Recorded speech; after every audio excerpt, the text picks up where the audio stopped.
Israel আর হিন্দুত্ববাদী মোদীদের যা সাহায্য করবে, যত বৃহৎ শক্তি পরাশক্তি হোক, এই দুই অভিশপ্তকে যারাই সাহায্য করবে, অভিশাপের ভাগ নিয়ে তারা বেচাকার হয়ে যাবে।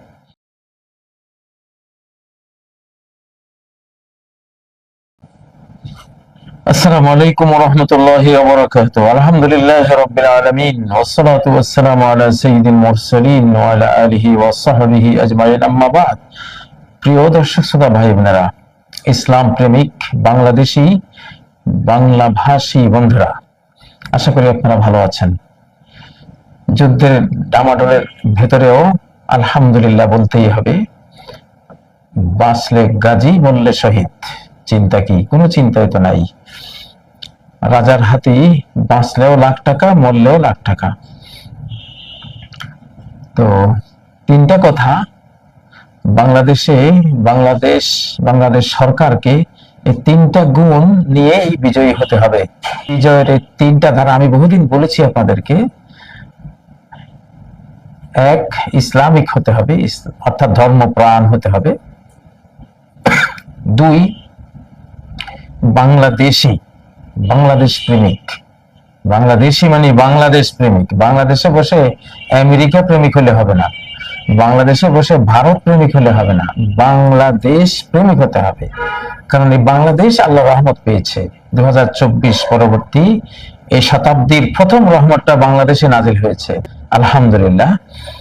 অতএব ইসলাম প্রেমিক আমরা মুসলিম, আমাদেরকে তো অবশ্যই ইসলাম প্রেমিক হতে হবে।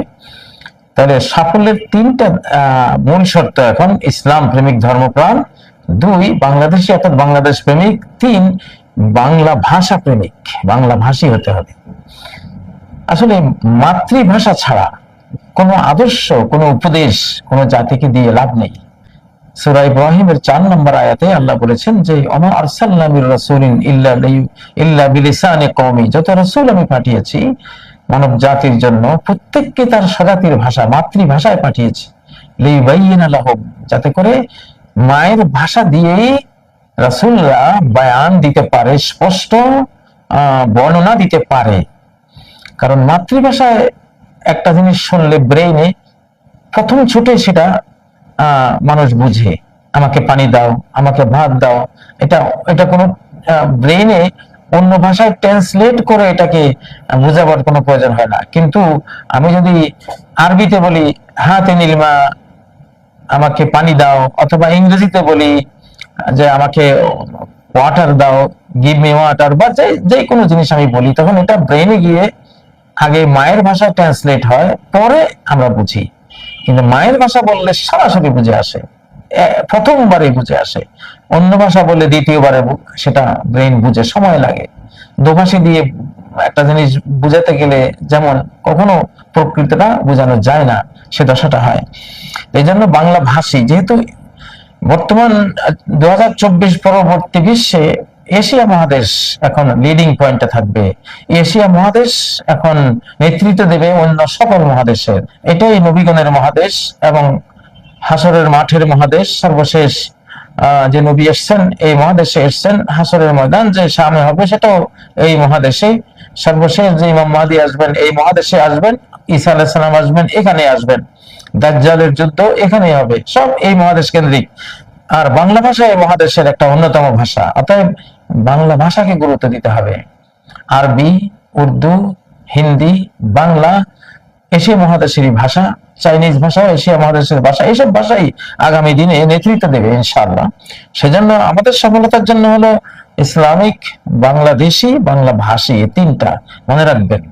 এটা কোনো হেয়ালি কথা না, এটা গভীরভাবে পর্যবেক্ষণ করে দেখবেন এই তিন গুণ সম্পন্নরাই বাংলাদেশে বিজয়ী থাকবে ইনশাআল্লাহ আগামী দিনগুলোতে। আজকে শিরোনামটা দেখতে পাচ্ছেন, মুসলিম হত্যাকারীরা অভিশপ্ত, অভিশপ্তদের পরাজয় ও ভয়াবহ পরিণতি দেখতে থাকুন।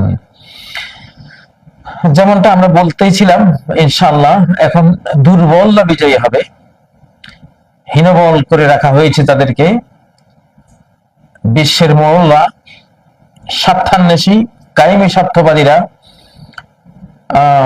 পরাশক্তিরা, বৃহৎ শক্তিরা এই মুসলিম উম্মাহকে দুর্বল করে রেখেছিল, দাবিয়ে রেখেছিল। তাদের ক্ষমতার বোলডোজারের নিচে তাদেরকে নাস্তানাবুদ করতেছিল। এখন দিন আল্লাহ পাল্টে দিয়েছেন। এখন পাকিস্তানের বিজয় দেখবেন। কাশ্মীর পাকিস্তানের সাথে ভারত ইসরায়েল যুদ্ধ করে ওখানে হেরে যাবে, তারপর তারা পোল্টি নিয়ে আক্রমণটা করবে বাংলাদেশে। ব্যাপার হলো আমাদের বাংলাদেশের মানুষেরা বাংলাদেশ আক্রান্ত হওয়ার বিষয়টা এখনো সিরিয়াসলি নিচ্ছেন না।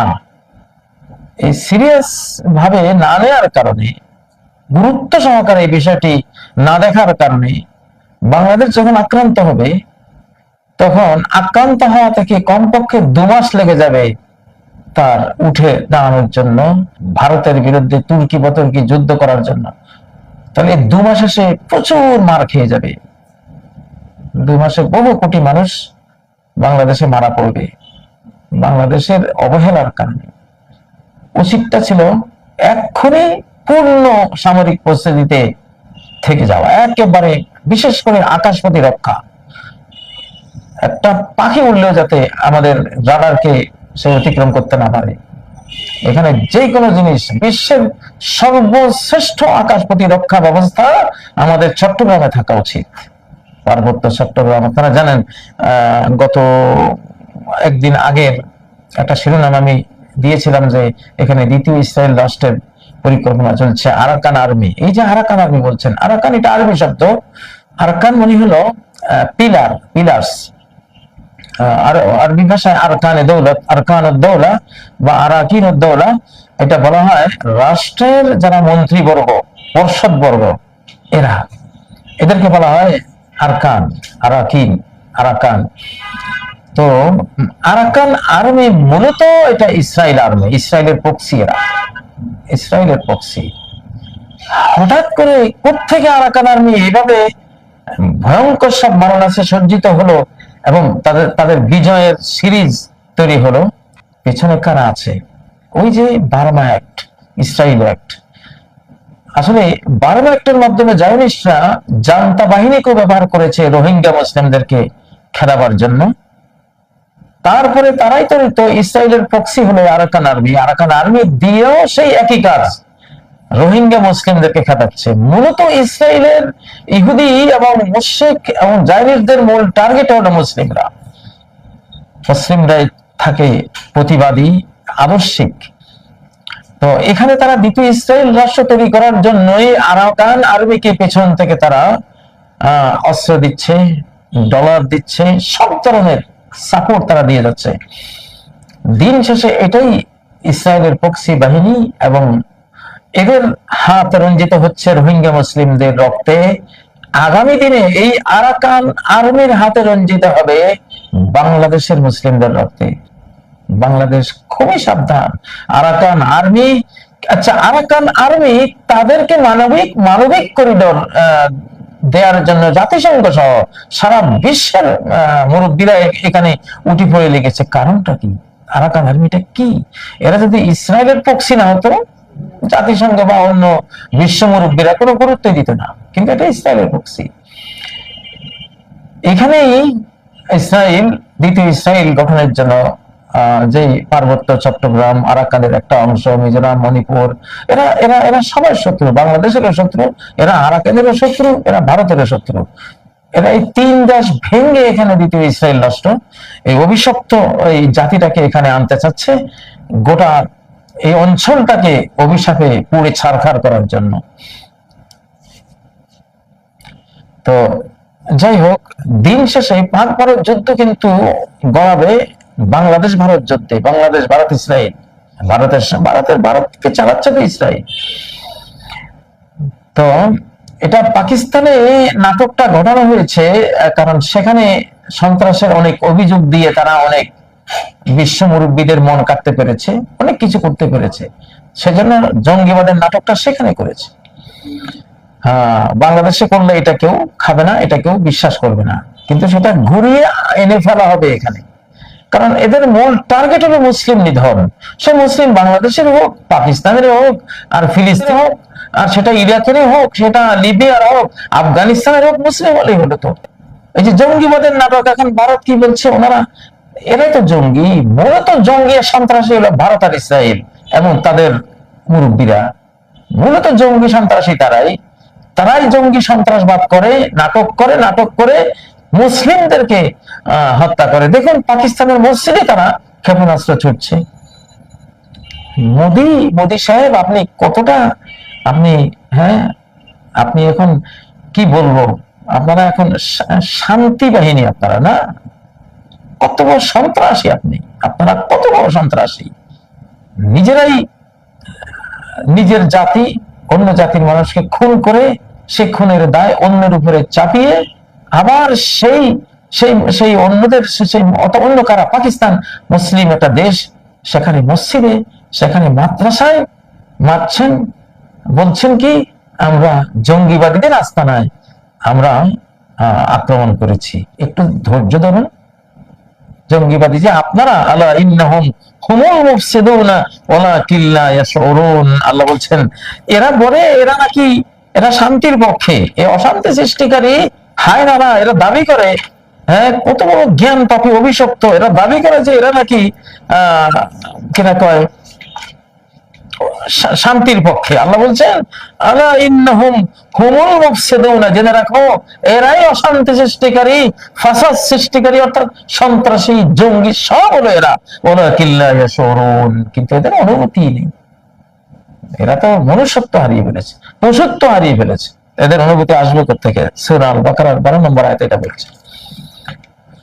তো যা খুব জটিল কুটিল একটা মালহামা, একটা বিশ্বযুদ্ধ কিন্তু স্টার্ট হয়েছে পাক বড় যুদ্ধের মাধ্যমে। এটা ইসরায়েলি ব্রেন থেকে, জায়নিস্ট ব্রেন থেকে এসেছে। নাচতেছে এই দোলনায় আমেরিকা, ভারত আরো তাদের সহযোগীরা। কিন্তু এরা আমেরিকারও শত্রু জায়নিস্টরা, এরা ভারতেরও শত্রু জায়নিস্টরা, এরা রাশিয়ারও শত্রু, চীনেরও শত্রু, গোটা মানব জাতির শত্রু। তো এদের কাজই হলো, এদের সংখ্যা যেহেতু পৃথিবীতে আল্লাহ কমিয়ে দিয়েছেন 1,40,00,000 মাত্র, তাহলে শত শত কোটি যেসব জনসংখ্যার জাতি আছে, এদের চক্ষুষুর হলো তারা। সেই জন্যই এরা খুনের জন্য এই যুদ্ধের এখানে উপস্থাপনা এরা করছে, এদেরই ব্রেন থেকে এটা আসছে। তো যাক, আমার এখানে শিরোনামটা দেখতে পাচ্ছেন, এরা তো অভিশপ্ত, ইসরায়েল অভিশপ্ত, সাথে যে হিন্দুত্ববাদীরা মুসলিম হত্যা করছে এরা অভিশপ্ত। এর দলিল হলো সূরা আন-নিসা 93 নম্বর আয়াত, ওয়ামাই ইয়াকতুল মুমিনান মুতাআম্মিদা, যে ব্যক্তি বা যারা হত্যা করবে একজন মুমিনকে মুতাআম্মিদান, স্বেচ্ছায় সুপরিকল্পিতভাবে, তার 5টি শাস্তি। 1, জাযাউহু জাহান্নাম, তার প্রতিদান হলো জাহান্নাম। 2, তার শাস্তি হলো খালিদান ফিহা, চিরস্থায়ী সেখানে থাকতে হবে। 3, ওয়াগাদিবাল্লাহু আলাইহি, আল্লাহর গজব পতিত হয়েছে তার উপর। 4, ওয়ালানাহু, আল্লাহর অভিশাপ, লানত তিনি দিয়েছেন তাদেরকে। ওয়াআদ্দা লাহুম আযাবান আযীমা, 5, মহা শাস্তি তাদের জন্য নির্ধারণ করে রেখেছেন। আচ্ছা, তাহলে এখানে লানাহু, তাহলে এরা যারা মুসলিম হত্যাকারী তারা কি মালউন, তারা অভিশপ্ত। আচ্ছা, অভিশপ্তদের রেজাল্ট কি? অভিশাপ, আল্লাহর অভিশাপ করলে সেই জাতির অবস্থা কি হয়? দেখুন সূরা আন-নিসার 12 নম্বর আয়াত, উলাইকাল্লাযীনা লানাহুমুল্লাহ, এরাই তারা যাদেরকে আল্লাহ লানত করেছেন। ওয়ামাই ইয়ালআনিল্লাহু ফালান তাজিদা লাহু নাসীরা, আল্লাহ যাকে লানত করবেন তার কোনো সাহায্যকারী তুমি খুঁজে পাবে না। সূরা আন-নিসা 12 নম্বর আয়াত। আচ্ছা, তো যাকে আল্লাহ লানত করে তার প্রকৃত কোনো সাহায্যকারী নেই। ইসরায়েল, ভারত সে অসহায় অবস্থা এখন পড়ে যাবে। এরা মুসলিমদের খুনি। এই খুনিদের কাছে যেসব কোম্পানি অস্ত্র বিক্রি করবে তাদের কোম্পানি শুদ্ধ এখন গারত হয়ে যাবে, বরবাদ হয়ে যাবে। এই যে রাফালের কি দুর্গতি হয়েছে দেখুন, এই যে রাফাল 2-3টা মার খেয়েছে, ভূপাতিত হয়েছে, রাফাল কোম্পানির মার্কেট ধ্বংসের দিকে চলে যাবে, শেষ পর্যন্ত দেউলিয়া হয়ে। কারণ অভিশপ্ত জাতির সাথে তুমি যদি সাহায্য সহানুভূতির কেবল তৈরি করে দাও, অভিশপ্ত জাতির পক্ষে চলে যাও, তার অভিশাপের ভাগ তোমাকে নিতে হবে। ইসরায়েল আর হিন্দুত্ববাদী মোদীদের যারা সাহায্য করবে, যত বড় বৃহৎ শক্তি পরাশক্তি হোক, এই 2 অভিশপ্তকে যারাই সাহায্য করবে অভিশাপের ভাগ নিয়ে তারা বেচাকার হয়ে যাবে। অতএব আমি সরল লেখায় বলতে পারি, এই ইসরায়েল ভারতকে যারা এখন অস্ত্র দিবে ওই অস্ত্র কোম্পানিগুলি রেডি থাকো বাবা, তোমাদের দেউলিয়াত্ব এবং তোমাদের কি বলবো সর্বহারা পার্টিতে যোগদান করার জন্য তোমরা অপেক্ষায় থাকো। ইনশাল্লাহ ওই অভিশাপের ভাগ নিয়ে বরবাদ হয়ে যাবা। প্রকারান্তরে দেখবেন যারা পাকিস্তানকে, বাংলাদেশকে, মুসলিমদেরকে অস্ত্র দিয়ে হেল্প করবে, তারা তার জুলুম করবে না, আত্মরক্ষার জন্য অস্ত্র দেবে, যারা পাকিস্তানকে দেবে, বাংলাদেশকে দেবে, ওইসব অস্ত্র নির্মাতা কোম্পানিগুলো তাদের প্রফিটের হার অনেক বেড়ে যাবে। কারণ এরা হলো রহমতপ্রাপ্ত উম্মাহ, রহমতপ্রাপ্ত জাতি। এরা মজলুম, দেখুন আগেও 1 শতাব্দী এরা মজলুম ছিল, এখন তাদের সময় হয়েছে। আল্লাহ তাদেরকে রহমতের কোলে টেনে নিয়েছেন, ক্ষমা করে দিয়েছেন। এখন তারা রাইজ করবে, উন্নয়ন তাদের হবে, বিজয় তাদের আসবে। এবং তাদেরকে যারা সাহায্য করবে, যে কোনো কোম্পানি, চীন বলেন, তুরস্ক বলেন, অন্য কোন দেশ বলেন, এইসব মুসলিম নির্যাতিত মজলুমদেরকে যারা অস্ত্র দেবে, তাদের অস্ত্র সারা বিশ্বে সমাদৃত হয়ে যাবে ইনশাআল্লাহ। কারণ বিজয় তাদের পাওনা হবে। অতএব এটা এখন ঘটবে। সেজন্য দিন যতই যাবে কিছুতেই ইসরায়েল ভারত বিজয় হবে না ইনশাআল্লাহ। আপনারা ধরে রাখেন এটা জিরো। এটা দিন যত যাবে তারা ডাউনে যাবে, দিন যত যাবে মুসলিম উম্মাহ ইনশাআল্লাহ তারা বিজয়ে যাবে, তারা এগিয়ে যাবে, তারাই আগামী বিশ্বের নেতৃত্ব দেবে আল্লাহর হুকুমে। আল্লাহ তাআলা তাদেরকে চুজ করেছেন, তাদেরকে মনোনীত করেছেন। আল্লাহর এই পৃথিবীটা এসব শয়তানরা নষ্ট করে দিয়েছে, নাপাক করে দিয়েছে। বিগত 100 বছরে, 1টি শতাব্দীতে পৃথিবীর প্রতিটি ঘরকে তারা অপবিত্র করে দিয়েছে, মানুষের বেডরুম পর্যন্ত নাপাক করে দিয়েছে। স্যাটেলাইটের মাধ্যমে দুনিয়ার সমস্ত নোংরামি, অসভ্যতা, বেহায়াপনা, জিনা, ব্যভিচার এবং হের অপকর্ম নাই যেটা তারা করে নেই, সারা বিশ্বে ছড়িয়ে দেয়। তো এইসব অপবিত্রতা থেকে তো পৃথিবীকে আল্লাহ তাআলা পবিত্র করবেন, সে দায়িত্ব আল্লাহ মুসলিমদেরকে দিয়েছেন। এখন মুসলিমদেরকে যারা সাহায্য করবে, তাদের হেল্প করবে, তাদের ব্যবসার উন্নতি হবে, তাদের দেশ ভালো হবে, তারা ভালো হবে, তাদের আয় উন্নতি সব বেড়ে যাবে। আর ইসরায়েল, ভারত গণদেরকে যারা অস্ত্র দিবেন, আপনাদের অস্ত্র ব্যবসা করা লাগবে না ইনশাআল্লাহ। আসলেই আপনারা দেউলিয়া হয়ে ভিক্ষা জুড়ি নেবেন ইনশাআল্লাহ। কারণ অভিশাপটা নিয়ে নিচ্ছেন, এরা তো খুনি।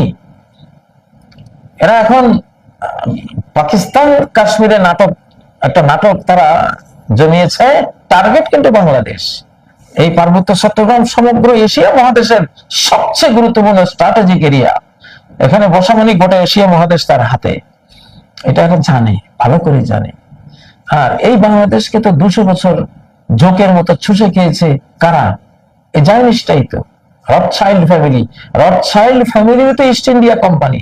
রথচাইল্ড যে ইহুদি, সেই ইহুদিরই তো কোম্পানি ছিল ইস্ট ইন্ডিয়া কোম্পানি। এই ক্লাইভেরা তো তাদেরই দালাল ছিল।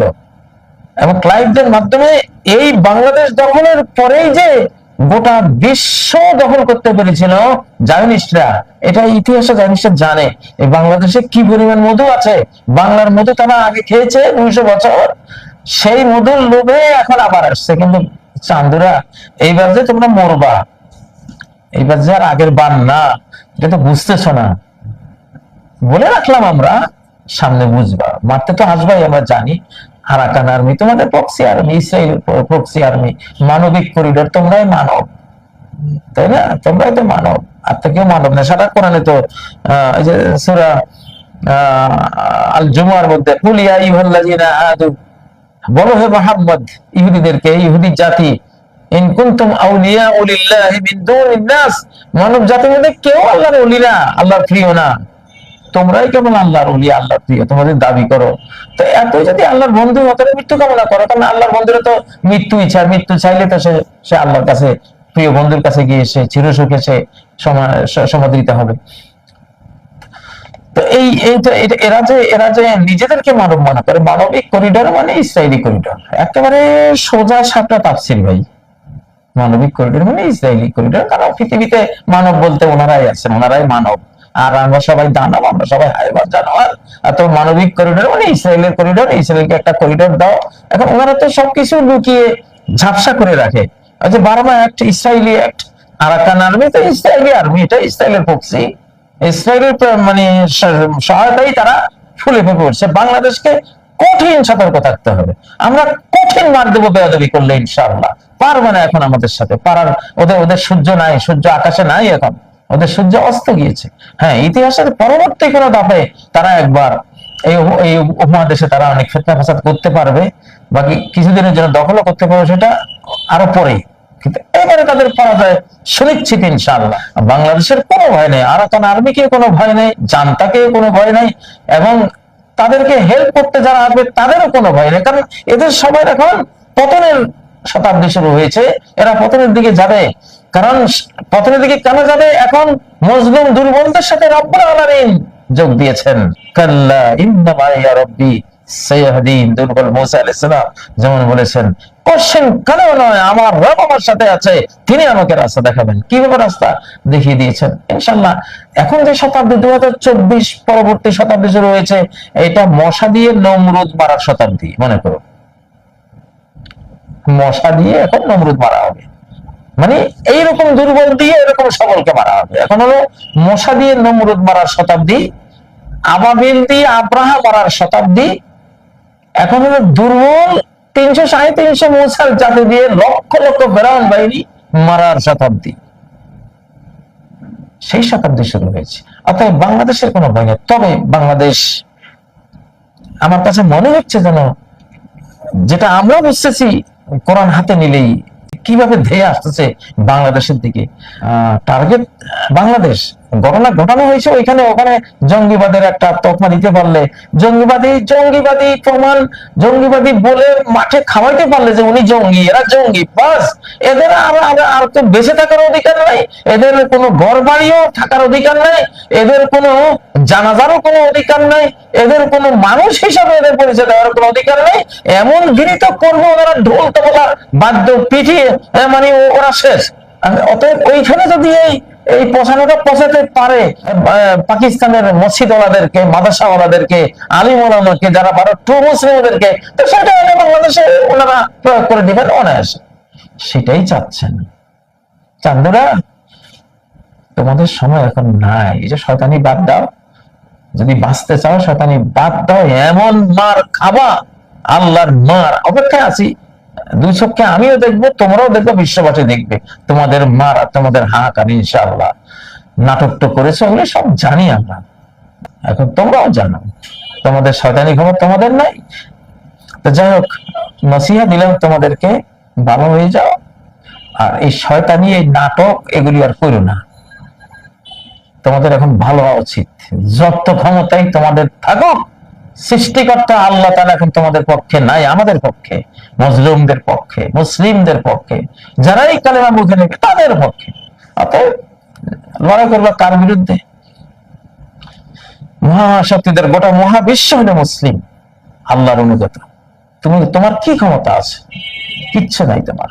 মশার মতো উড়ে যাবে, আবাবিল পাখির মারের সামনে আব্রাহার মতো তোমার পরিণতি হবে।